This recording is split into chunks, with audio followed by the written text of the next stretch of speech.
สบายดีเด้อพี่น้องสบายดีเบ่ทุกคู่ทุกคนเนาะสบายดียามแรงพี่น้องยามช่วงบ่ายเนาะเข้ามาบ้านพี่น้องสร้างมาเบิ่งสร้างเฮ็ดบ้านประตูเนาะประตูปอเอี่ยมงานเพิ่มเนาะจ้างงานเพิ่มก็คือเฮ็ดประตูยกประตูขึ้นพี่น้องความสูงกับ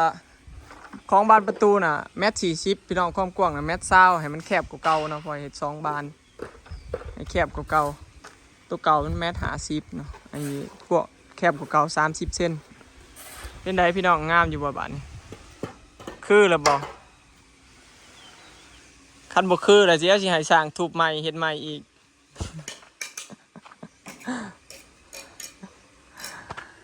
ว่าสิใส่เป็นบ้านเลื่อนพี่น้องเอาบอยหมักบ้านเลื่อนไหมก็เลยสิเอาบ้านเลื่อนแบบคือตัวนี้บ้านไข่เนี่ยบ่หมักปานใดคือว่าบอกสำหรับบอยเด้อพี่น้องเจ้าก็สิกอไม้เนาะทุบออกแล้วก็สิกอแล้วก็สาบแล้วก็จับเหลี่ยมไว้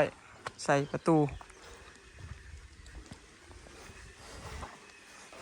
มาเบิ่งข้างๆพี่เสียงปั่นมือนี่สร้างมาครบ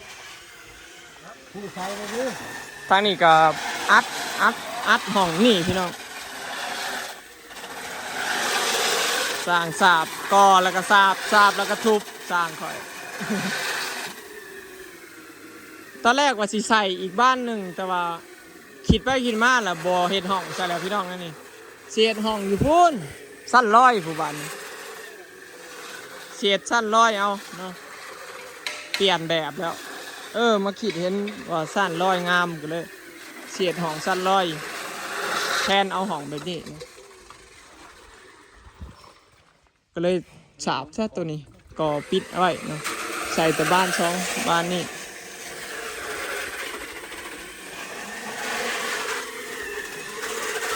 แล้วก็สิแลนบัวอ้อมเนาะ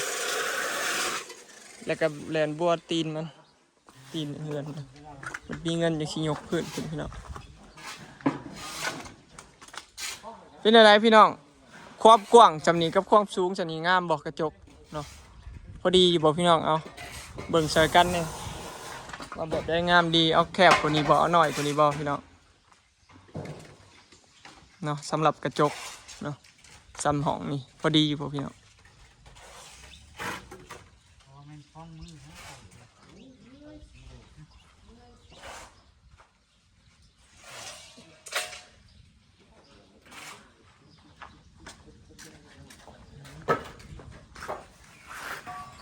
ก็บ่ค่อยแดดปานใดพี่น้องหลังคาสูงอยู่แต่ว่าแดดบ่ได้ส่องเนาะเพราะว่ามันเยินออกไปลายกับข้างนี้ก็เยินออกไปลายแล้วมันก็เลยบ่แดดเห็นป่ะแดดส่องฮอดตัวนี้ตัวนี้ก็ห่มมาฮอดพี่ได้เพราะว่าหลังคาตัวนั้นมันเยินออกมาลาย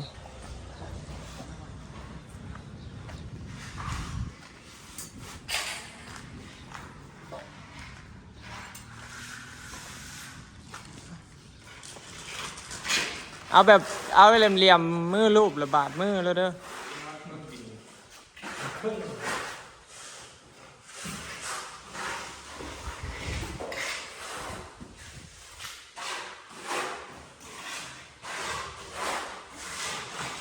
ความกว้างนี่1.20พี่น้อง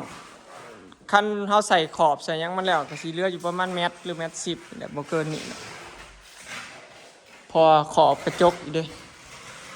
ขอบกระจกอีกเพื่อขอบกระจกนำที่สิแบบนี้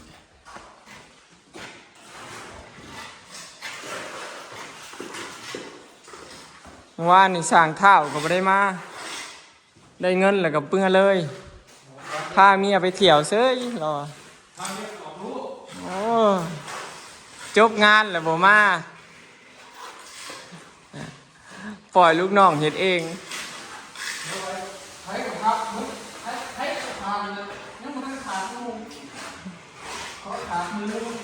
ให้มันสามโม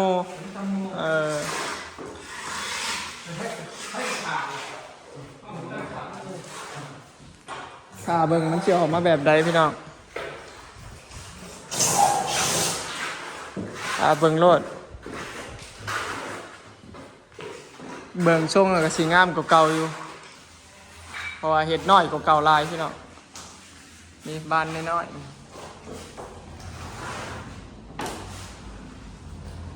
อันนี้กระสาบปิด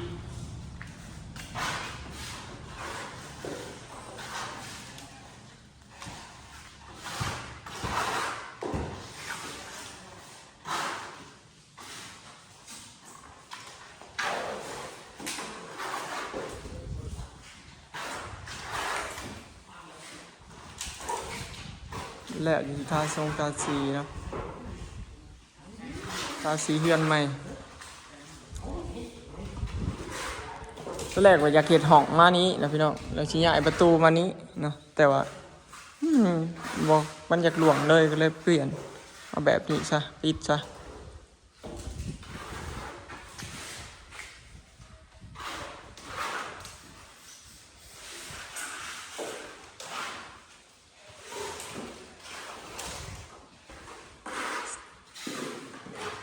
ยังหึงอยู่เราสิได้เข้ามาบ้านพอสร้างข่อยกันยังสิได้ไปเห็นงานต่อได้นี่ออกเห็ดหน้าเขาไม่ถอมมาล่าอีกพี่น้องเพิ่นว่าสิจ้างเลยอยู่เพิ่นว่าพาเบิ่งสิได้เฮ็ดต่อบ่ติดตามไปเรื่อยติดตามกันไปเรื่อยๆงานครับต่อโมแมนแล้วทีมงานยาวสตัดสันต่อเหลือแท้เหลือว่าเหลือสุนางสุแนวโอ้ยแต่หาแนวเห็ดต่อ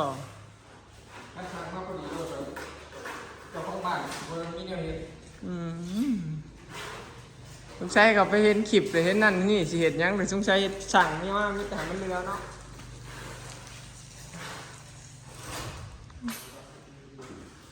อันนี้เป็นงานใหม่พี่น้องอันนี้คือให้ข้าเจ้าเห็ดแง่กับขาจ้างอันนี้เป็นเริ่มใหม่อีกเนาะตัวบ้านยังแล้วเรียบร้อยแล้วเหลือแต่สัมนี้แหละเป็นกระจกบัดจักอีกยังสิเกิดขึ้นอีกต่อไปถาบึ้งพี่น้องว้ายบ่วายลูกผู้ที่สองจะเกิดอีกแล้วอ่ะยอมแล้วก็เลี้ยงลูกอีกผู้หนึ่งเขามีเงินหลายก็คืออยู่สิเอาจาก3 คน 4 คนทุกมื้อนี่บ่แม่นว่าดอกอีหยังก็แพงของเด็กน้อยแพงเบิดซุมื้อนี่แทบสิบ่มีคนเอาลูกหลายเนาะเศรษฐกิจมันก็บ่ดีแน่ครับอีหยังข้าวของก็แพงพี่น้องปีนี้เนี่ยบ่มีเด็กน้อยเลยได้เกิดแถวบ้านเท่านั้นนึงยากซุมื้อนี่ไผก็ได้ลูกผู้เดียวอย่างหลายก็2จังซี่นะประชากรเนี่ยก็น้อยขึ้นเรื่อยๆพี่น้อง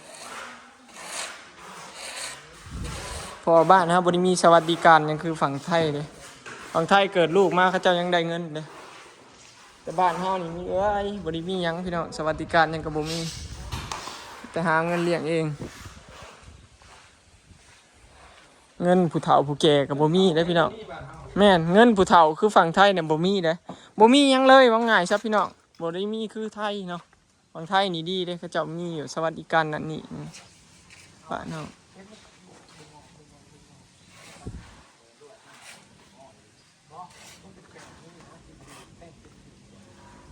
เห็ดเป็นบานเดียวเนาะแต่ว่าประตูเรือน2 ข้าง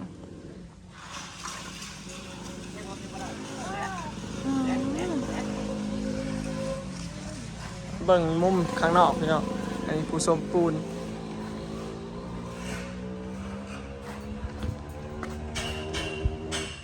FC เพิ่นว่าสิเฮ็ดหยังก็คิดดีๆเด้อบ่ดอกแม่นพี่น้องขอบคุณหลายนะที่แบบคอยให้คำแนะนำหั่นนะเพราะว่าเฮาก็บ่เคยเฮ็ดเฮือนเนาะว่าง่ายซะอีกอย่างนึงก็มาเฮ็ดเฮือนมารีโนเวทเฮือนเก่านี่สิยากกว่าก่อนมันบ่คือกับเพื่อนเฮาเฮ็ดใหม่เนาะมันต้องได้แก้บ่นั่นตอนนี้เอาสำนี้พอดีบ่เอาสำนั้นพอดีบ่นี่สินะยากตรงนี้พี่น้องได้คืออยู่พี่น้องยกกระจกความสูงสำนี้นะยกขึ้นไปหอดนะพอดีอยู่บ่พี่น้องวันใด บ่ฮู้มันสิออกมาแบบใดเพราะว่าเราบ่เห็นแบบแถมมันมารีโนเวทจังซี่บัดยกพื้นขึ้นก็สิยกจัก50 เซนพุ่นนะประมาณนี้พี่น้อง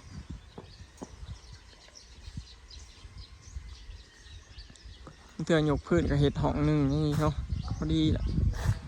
บัดมีเงินพุ่นล่ะพี่น้องจะค่อยว่าเนาะมี FC เพิ่นผู้หนึงเพิ่นว่าแม่นเพิ่นว่าเฮ็ดเฮือนนี่มันบ่แล้วจักเทื่อเนาะเพิ่นว่ามันไปเรื่อยๆเนาะเฮ็ดบ่นี้ก็ยังบ่นั่นเฮ็ดบ่นั่นก็ยังบ่นี้เนาะแม่นความเพิ่นนี่พี่น้องเนาะคำว่าเฮือนนี่บ่แล้วจักเทื่อ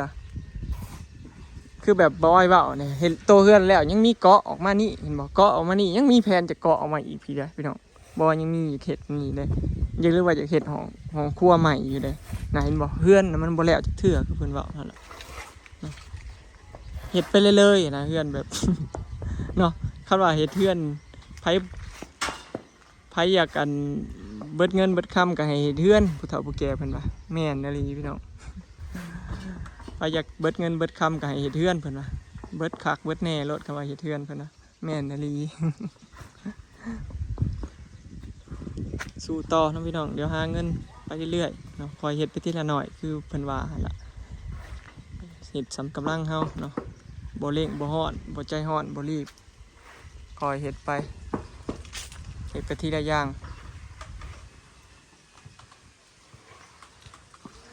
เพราะว่าทุกอย่างมันมีเวลาของมันเนาะต่อให้เฮาฟ้าวสำใดเลขสำใดก็คือเก่าเนาะเพราะว่ามันทุกอย่างมันมีเวลาของมันเนาะพี่น้องบ่มีหยังสิได้มาง่ายๆถ้าเบิ่งว่าเฮือนหลังนี้สิเบิดงบเท่าใดพี่น้องสิเบิดจักแสนเนาะรอลุ้นยังสิเกาะตัวนี้อีกบัดนี้เพราะว่าเฮ็ดเฮือนหลังใหม่นี่มันสิแนวนี้พี่น้องเฮ็ดเฮือนหลังเก่ามันสิเบิดหลายเนาะเบิดหลายกว่าเฮาเฮ็ดเฮือนใหม่ว่าง่ายซะไปเนาะคันเฮาเฮ็ดเฮือนหลังใหม่นี่สิบ่หลายเท่าเพราะว่ามาหมางใหม่เฮ็ดใหม่นี่ก็ซ้ำเฮ็ดเฮือนหลังใหม่แล้วราคาจ้างนี่ก็แพงกว่าเฮ็ดเรื่องใหม่เนาะเพราะว่ามันมีค่าม่างเนาะมันมีค่าม่างแล้วก็ค่าเฮ็ดเนาะแล้วก็ซื้อของจังซี่นะพอๆกับเฮ็ดเฮือนใหม่นะพี่น้องถ้าแม่นอยากเฮ็ดเฮือนใหม่ทุบแล้วก็ได้อยู่แต่ว่ามันสิเบิดเงินหลายเนาะแล้วก็นั่นได้อยู่พร้อมจังซี่นะพี่น้องเบิดพอๆกันนั่นแหละกับเฮ็ดเรือนหลังใหม่เนาะต่างแต่สิถือกว่าเฮ็ดเรือนหลังใหม่น้อยนึงจังซี่นะพอมีเสาตัวเก่าแล้วจังซี่นะมีกำแพงตัวเก่าแล้วจังซี่พี่น้อง ก็ประมาณนี้เนาะเดี๋ยวถ้าเบิ่งบัดยกแล้วพี่น้องมันสิเป็นอะไรสิงามอยู่บ่ยกแล้วก็แลนบัวเนาะแลนบัวอ้อมประตู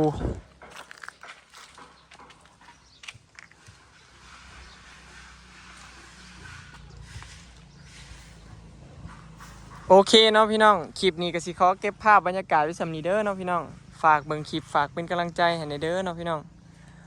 จังใดก็ฝากเบิ่งให้ในเด้อเนาะว่าเป็นแนวใดพี่น้องเบิ่งไปนำกันเนาะส่วนหลังคานี่ออกแบบมาถือว่าโอเคเนาะหลังคาสอนงามพี่น้องมันมีเงินจากสิคอยเฮ็ดไปทีละหน่อยเนาะหาเงินไปเรื่อยๆเนาะไปเด้อพี่น้องสบายดี